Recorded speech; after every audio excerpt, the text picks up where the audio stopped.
Alright, Schlockmeister fans, a re-review from my previous channel. We're going to watch Tales from the Crypt. Let's check it out. The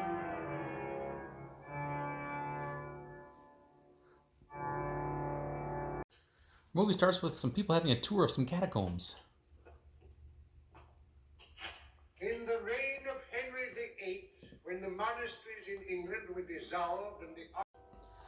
5 of them, including Joan Collins, somehow get separated from the rest of the group and end up in a room all to themselves.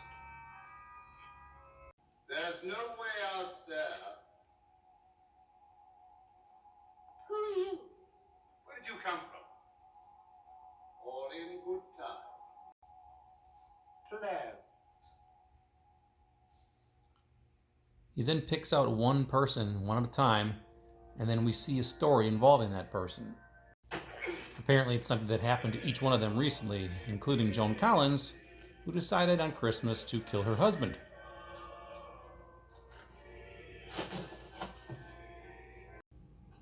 We interrupt this program for a special announcement. A man described as a homicidal maniac has escaped from the hospital for the criminally insane. We also learn that the guy might be in a Santa Claus suit, and sure shit,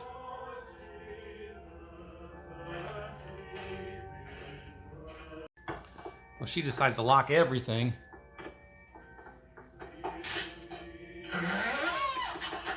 guess with good reason. She still has to deal with dumping her husband's body or getting rid of it somehow. Their daughter is sleeping upstairs too. Speaking of daughter, He's here, Mommy.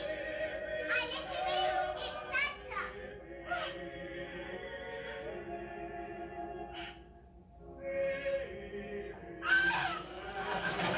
It's Santa. Santa then goes and kills her. We cut back to the crypt kicker. I'm on my way home to see my wife and children.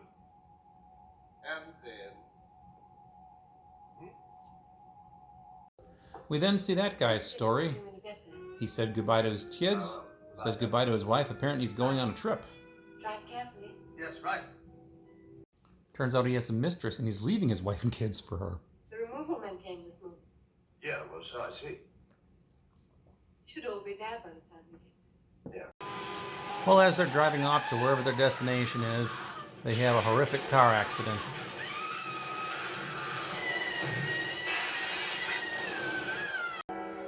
Well, the guy comes to and tries to flag down some help. You crazy fool. You want to get yourself killed? So he goes home to his wife. Darling. And then he sees that the name on the door is not his last name anymore. What the hell? And as we peek in the window, we see that she's married to somebody else. Mr. Wilson, apparently. Susan.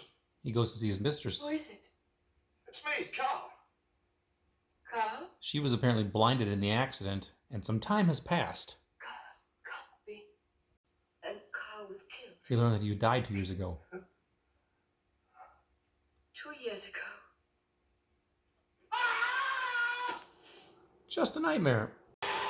Which is unfortunately followed by the actual car crash. And that's how this second story ends. Oh, but you must know. You must.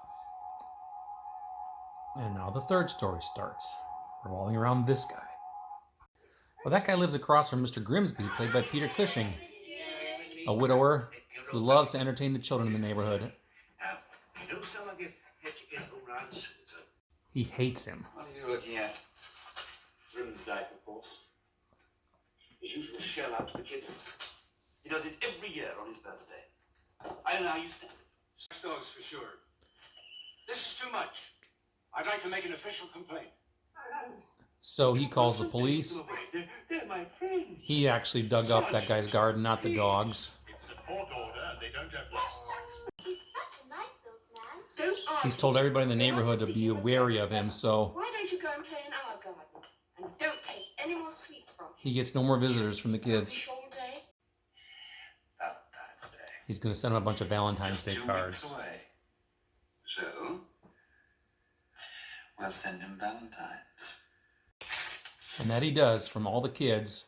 Of course, he made up the cards himself. If its owner proves it. But our town isn't. Because your presence ruined. Well, he's so distraught at this point that he commits suicide. And the neighbor across the street couldn't be happier.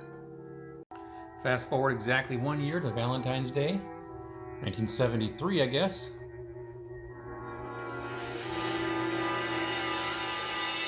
And guess who?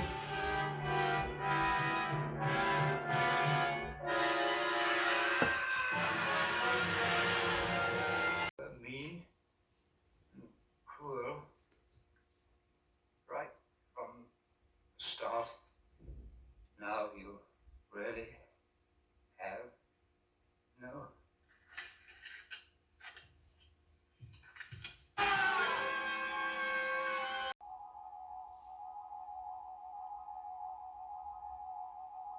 What am I doing here?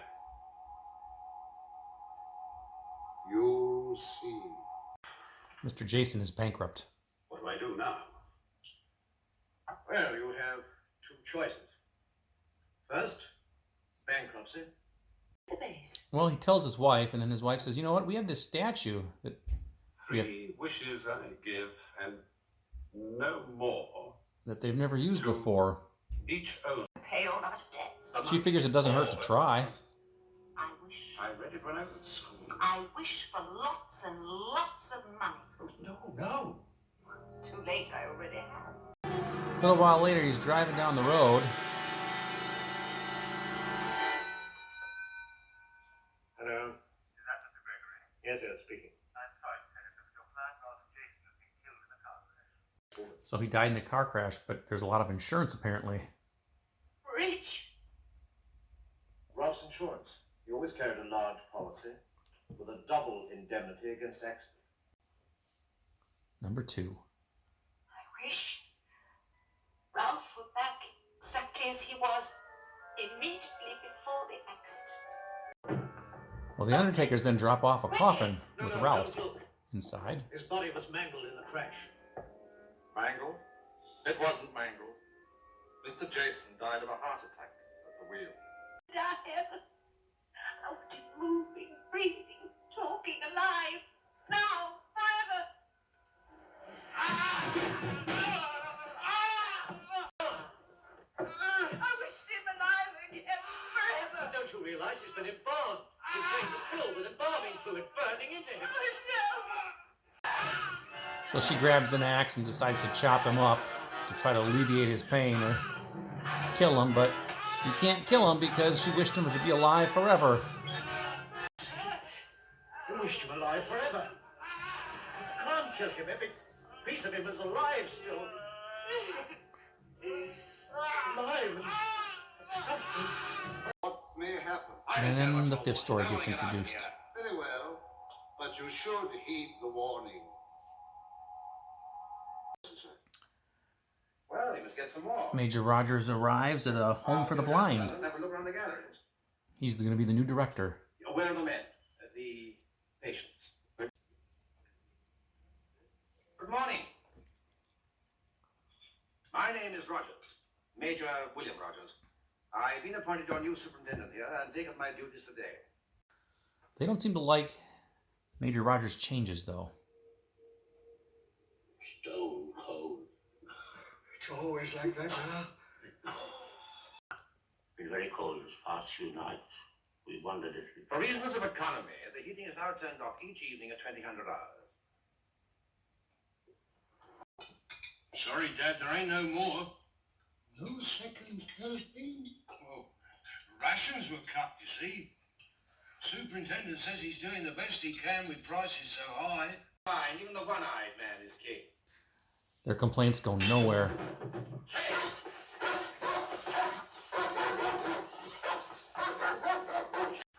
Doctor. Who wants a doctor? It's Greenwood, sir. Well, can't he wait till the morning? He's ill, sir. but he's too late. He's been suffering from all the cold. The man is dead. So the men get together and pool all of their bacon. They've got something planned.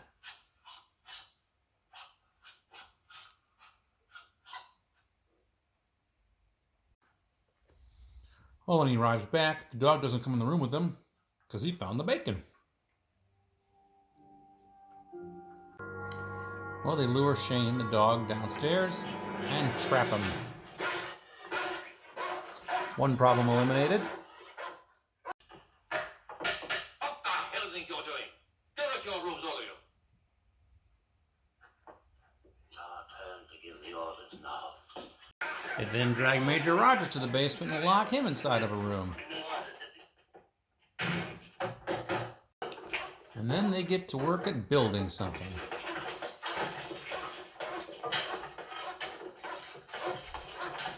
Your dog seems to be getting hungry, Major Rogers. Feed him, please. Please feed him. All in good time. But you must feed him. He'll be dangerous. He'll go wild. Berserk. After 2 days of building, the door opens up.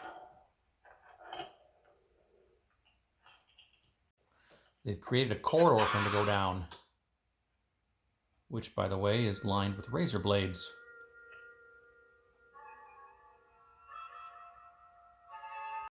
He does manage to get through that corridor, but he also cuts himself a few times along the way.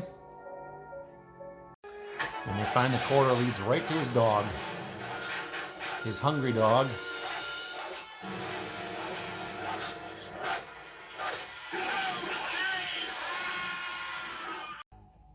Now you may go.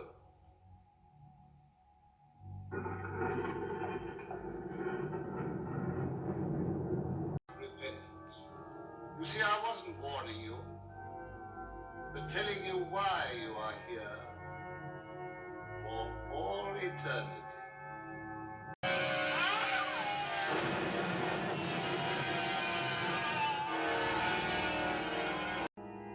And now, who's next? Perhaps you? All right, let's talk about Tales from the Crypt, put out by Hammer. They made a bunch of these anthologies, and I have most of them, I think. This one here, there's 5 stories in it. It's 5 people who get lost in a catacombs tour, and then they meet this crypt keeper type guy who basically tells a story involving each one of them. The first one, Joan Collins, is a woman who kills her husband on Christmas, and then she gets killed by the Santa Claus guy. The second story was the guy who was leaving his wife and kids to go with a mistress, had a car accident, and then apparently he died in the accident but didn't realize it, came back like 2 years later, 2 years later I guess it was, and his wife was remarried and he was hideously deformed. The third story, can't remember the third story, or was that the bankrupt guy the third story was Mr. Grimsdyke, Peter Cushing's character, who had a neighbor across the street who hated him and set it up that he everything bad happened to him. He eventually killed himself, came back a year later and killed the guy who ripped out his heart. The fourth story was the bankrupt guy, the monkey's paw story. Also, that guy really didn't do anything wrong, but he died, and then his wife wished him back, but then he was embalmed, and then he was in pain and couldn't kill him. And then the final story was the one in the blind home where the blind people take revenge on the director who's really cruel to them and cuts all their food and the heat and everything else. Well, he lives like a king. So anyway, that is Tales from the Crypt. This was actually one of the better ones of all the. I think they made 7 or 8 of these anthologies, and this was a really good one. I really liked it. I felt really bad for Mr. Grimsdyke's character, Peter Cushing. He was such a nice old man. Why was that asshole across the street doing that? I like the first story too with Joan Collins. That just gets me in a Christmassy mood. The Christmas music, the setting, it's very quiet and just very bright and just seems wintry. I kind of like that. And I think, although I think the last story with the blind home is my favorite, though, that's just wicked with the way the corridor that they set up with the razor blades on both sides, and then they turn off the lights, which basically makes him blind. I think that was the moral of that story there. So anyway, turns out at the end there, they were all bad people, so they're all going to hell, and we see one guy fall down at the end. Now again, that guy who fell down at the end was the guy who lost all his money, the monkey's paw story. Again, I don't think he really did anything wrong. He even said, you know, I've clawed my way to the top, but I've always been, I may have been ruthless too, but he didn't do anything wrong really. It was his wife who brought him back from the dead, and he just made some bad financial choices. Happens to a lot of people. So, but anyway, yeah, the other four though, yeah, they could be damned. So anyway, that is Tales from the Crypt. I got on this double feature here, this Midnight Movies double feature with Vault of Horror, which was the follow-up to Tales from the Crypt, which I'll be reviewing next. I have had Tales from the Crypt, I think I got in 1989. My fellow Schlockmeister Jeff actually recorded this. He rented it from a video store in Milwaukee and taped it for me. Vault of Horror, which I'll do next, I got from my own local video store. But yeah, that's it. So Joan Collins obviously was the person of the most renown in that movie.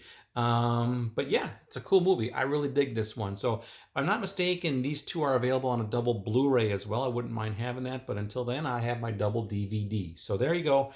Tales from the Crypt. It's a good one. Takes every time I do one of these anthologies, it takes so long to do because there's a ton of scenes I want to show, and it's just more than a regular movie. So anyway, that's it. Check it out. Let me know what you think about it. Tales from the Crypt. Watch it. Bye.